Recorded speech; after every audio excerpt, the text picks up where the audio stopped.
0 उसका unit digit होगा 5। क्या बुराई है इस बात में? कितना टाइम लगा आपके हिसाब से?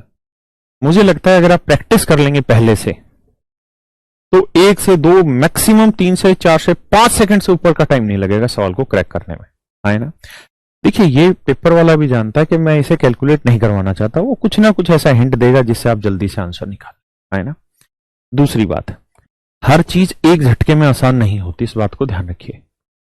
हर एक चीज अपना टाइम लगाती है समझने में। पहली बार चीजें मुश्किल लगती हैं।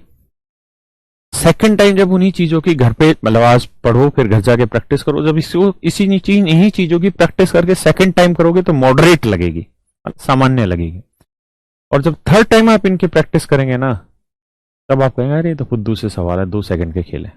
तो घबराया मत करो, कोशिश किया करो सीखने की। और जिन ढक्कनों के दिमाग में ये रहता है ये चैप्टर कब खत्म होगा, ये कब खत्म होगा, मेरे भाई मेरी तरफ से तो आज ही खत्म है तेरा सब कुछ।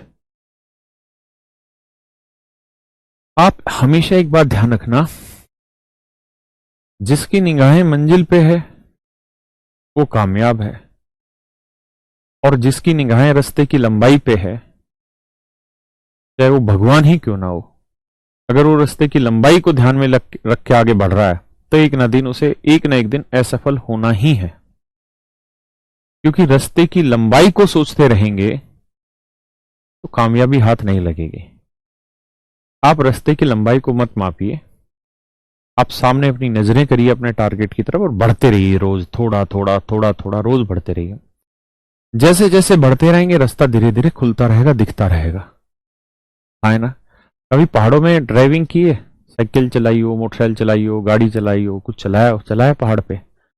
पहाड़ पे क्या होता है, इस तरह से कर होते हैं, ऐसे कर रहते हैं। जब आप यहां कर पे आते हैं ना, यहां से यहां, तो आपको यहां का कुछ दिखाई नहीं दे रहा है, यहीं तक दिखाई दे रहा होता है जब यहां होते हैं। इसके आगे इधर से ट्रक आ रहा है, मोटरसाइकिल आ रही है, गाड़ी आ रही है, आर्मी का व्हीकल, क्या आ रहा है कुछ नहीं पता।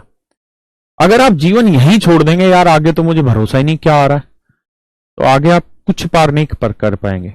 ये पहाड़ कभी कामयाब नहीं होने देंगे आपको। और ये जीवन जो है ये मुसीबतों का पहाड़ ही तो है, आप पहाड़ क्रॉस ही नहीं कर पाएंगे। बेहतरीन नजरिया और तरीका यह है कि आप ज्यादा रेसर भी मत बनिए और यहां से एकदम से खटाक से जोन इब्राहिम की तरह धूम धूम धूम धूम करते भी मत जाइए, लेकिन धीरे धीरे रोज रोज धीरे धीरे बढ़ते रहिए। जैसे ही थोड़ा आगे आएंगे थोड़ा ज्यादा दिखेगा, थोड़ा और आगे आएंगे थोड़ा और ज्यादा दिखेगा, थोड़ा और आगे आएंगे थोड़ा और ज्यादा दिखेंगे, जब बिल्कुल यहां आ जाएंगे यहां तक दिखेगा, जब यहां आ जाएंगे तो ये पूरा रास्ता दिखना शुरू हो जाएगा। यही मेरे प्यारे, मेरे बच्चों, मेरे शेरों, जीवन का नियम है। कदम दर कदम बढ़ाते चले जाओ, रास्ता धीरे धीरे साफ दिखता चला जाएगा। लेकिन ये साफ दिख गया इसका मतलब ये नहीं कि आगे मुसीबत नहीं, थोड़ी देर और आगे जाओगे फिर और मुसीबत आनी है। लेकिन इन मुसीबतों से डरना नहीं है, काम यही है, टकराओ आगे बढ़ो, टकराओ मुसीबत से फिर आगे बढ़ो, टकराओ फिर आगे बढ़ो। टकराओ का मतलब समस्या समझो, फिर उसका हल निकालो, आगे बढ़ जाए। आप जीवन में इतने बड़े झंडू पैदा हो गए हैं कि आपके दिमाग में सारे दिन ये चैप्टर कब खत्म होगा, ये चैप्टर कब खत्म होगा। अरे साले तू एक बात समझ क्यों नहीं रहा? तेरा टारगेट चैप्टर खत्म करना है या चैप्टर सीखना है? बिल्कुल ही मेंटल वाली हरकत है तुम्हारी। ये चैप्टर कब खत्म होगा मतलब ये चीज सवाल पेपर में आनी है कि ये चैप्टर कितने दिन में खत्म किया, ये सवाल में आना है चैप्टर समझ आया कि नहीं आया वो इंपॉर्टेंट है। तो इतने भी ना बनो फुद्दू हैं, पढ़े लिखे हो, छोटे बच्चे हो, नहीं कि 5वीं 6ठी 7वीं 8वीं क्लास में हो कि मम्मी पापा तुम्हारा सब कुछ कर रहे हैं। बे समझदार हो। जीवन में ये पहाड़ ही नहीं, पहाड़ के बाद दिन में तो फिर भी ठीक है, यही पहाड़ आपको रात को पार करने हैं। जब 4-5 महीने तैयारी करते करते हो जाएंगे, 6 महीने तैयारी करते करते हो जाएंगे, साल भर तैयारी करते हो जाएंगे, उसके बाद समाज अपना प्रेशर तैयार करेगा आप पे। अरे कितने दिन हो गए तैयारी, कितने दिन और चलेगी तुम्हारी? अरे वो तो लग गया नौकरी, वो फलाना लग गया, तू यहीं पढ़ा रही हो। लौंडियाबाजी तो नहीं कर रहा हूं मुखर्जी नगर जाके या दिल्ली में जाके, पढ़ भी रहा है कुछ नहीं पढ़ रहा। थोड़े टाइम के बाद बाप जो है वो दुश्मन की नजर से देखेगा। क्यों? क्योंकि उसके पैसे पे तुम पल रहे हो, उसके कंधे के बराबर तुम चले गए हो, उसके जूते तुम्हारे पैरों में आने लग गए हैं, वो तुम्हें दुश्मन की नजर से देखेगा साल भर बाद। वो आएगा आपका अंधेरा जीवन का।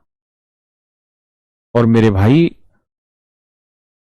जीवन में ये तो तय है कि भाई या तो किस्मत इतनी बेहतरीन हो कि आप अंबानी के घर पैदा हो, तब तो बात अलग है। और जब वहां पे भी कुछ लगना होगा, एल लगने होंगे, तो वहां पे भी लगेंगे। और आपको याद है वो चिराग पासवान, अभी जो, अगर आप थोड़ा बहुत राजनीति में इंटरेस्ट रखते हैं तो चिराग पासवान रामविलास पासवान का लड़का है। तो बॉलीवुड में आया, वहां नाकामयाब हुआ। उसके बाद क्या हुआ कि राजनीतिक पार्टी है इसकी रामविलास पासवान की, एलएनजेपी, एलजेपी है शायद, लोक जनशक्ति पार्टी ऐसा कुछ करके।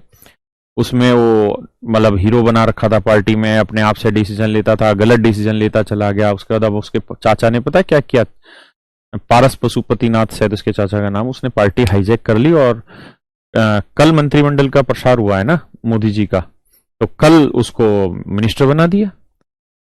मतलब जिसके बाप ने पार्टी खड़ी करी, चिराग पासवान को उस पार्टी से हवा दे दिया, चल गोल हो जा। उसके पैरों की जमीन निकाल ली। क्यों निकल गई उसके पैरों की जमीन?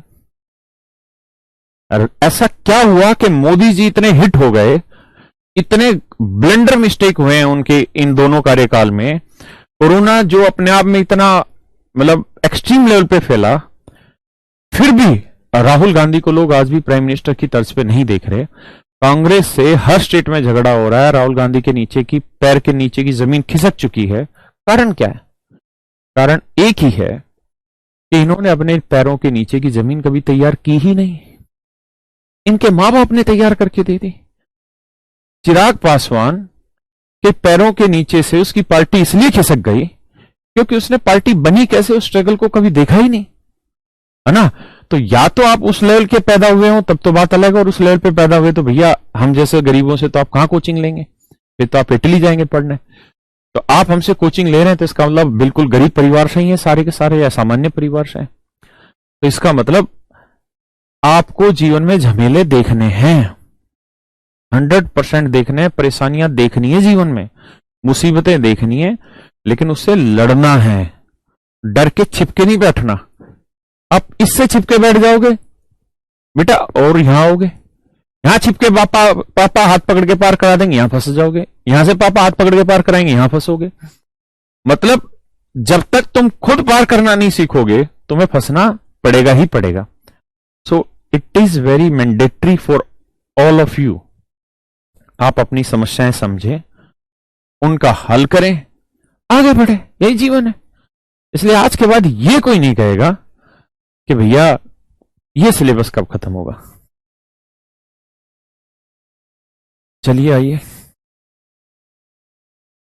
तो 7 तक आप पढ़ के आएंगे, इतने ही मुझे उम्मीद है।